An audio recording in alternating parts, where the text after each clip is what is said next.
What are the three most common mistakes gay men make in their relationships? Hey guys, Michael Pizzulo here, psychotherapist in West Hollywood, working mostly with gay men and gay couples. So there are a myriad of mistakes that folks can make in their romantic relationships. It's very specific to the person and to their dynamic. But I want to talk about three in particular that I think are very common for gay men, gay couples that you should be aware of if you are in a relationship or dating or just curious at all. So the first one I would say is comparing yourself to other couples. I think all couples do this, right? Straight or gay. But I think that social media impacts gay culture in a different way than it does with straight culture.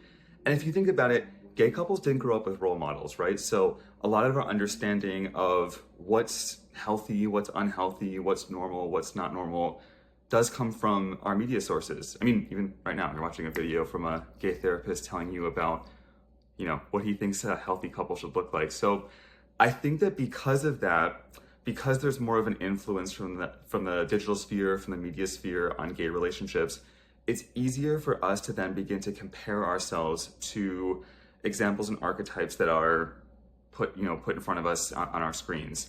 And for that reason, I think that gay men are more prone to compare what they see to how they feel. They see a couple who looks really happy and is smiling and dancing through Disneyland or gallivanting to Mykonos or whatever.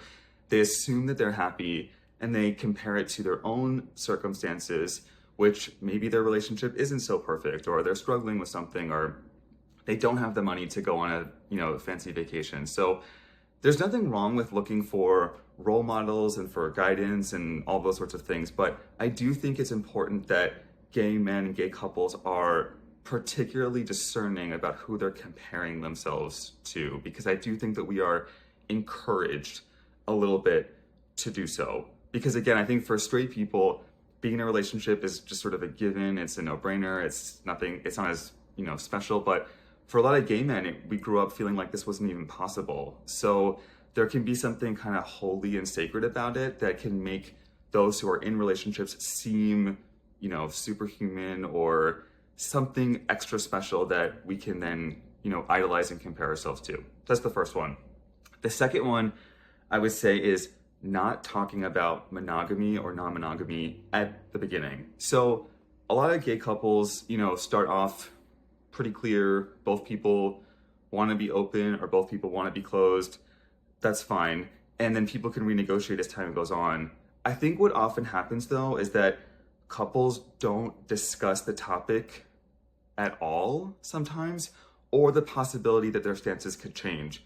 So yes, maybe both of you are entering a relationship feeling like we want to be open forever, but you should also consider that, hey, there may come a time where one of us wants to be closed, or again, vice versa. You both enter the relationship in a place of being closed and being sure about that, and then down the road, there is a possibility that one of you may want to consider changing things up.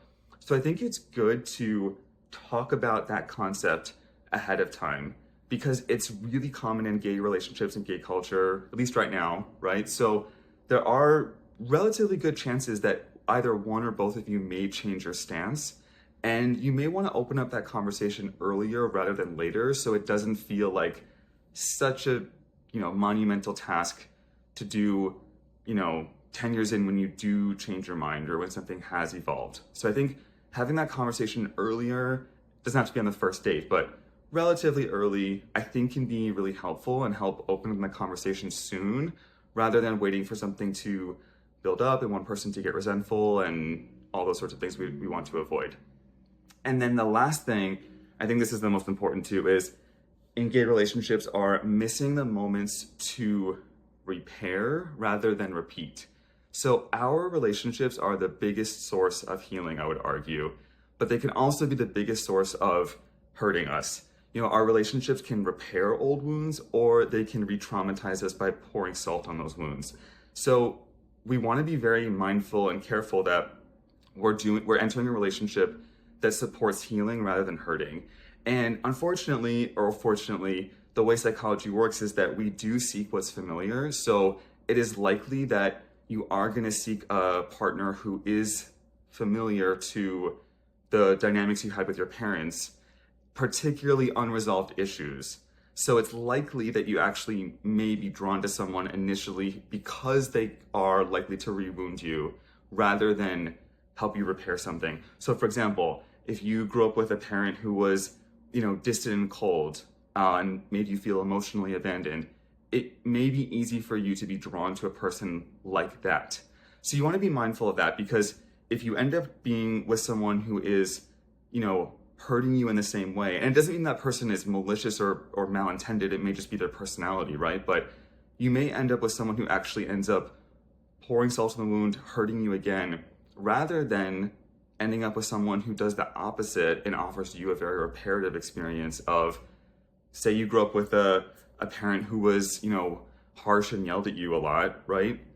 You find a partner who is very gentle and open-minded and happy to have discourse and doesn't approach you with any kind of, verbal abuse or vitriol. So really being mindful that you are picking a partner who is helping you repair, not re-rupture. So important. And it's universal for, I think gay and straight people, but I do think that gay people have particular wounds from growing up because we had to hide and, keep ourselves kind of covert, that it's easy for us to seek out people that may unconsciously encourage us to do those sorts of things again, and we may just be left with the same wound being triggered over and over again. So those are 3 common mistakes I see gay couples fall into. Please let me know what you think, if you resonate with any of these, if you think there are other wounds that are more common or more mistakes that are more common. I'd love to hear your perspective. Please subscribe if you like my content and like videos like this. And if you want to talk to me directly about working together as a therapist or a coach, the link to book will be in the description. And I appreciate you all so much for watching, as always. Thanks, guys.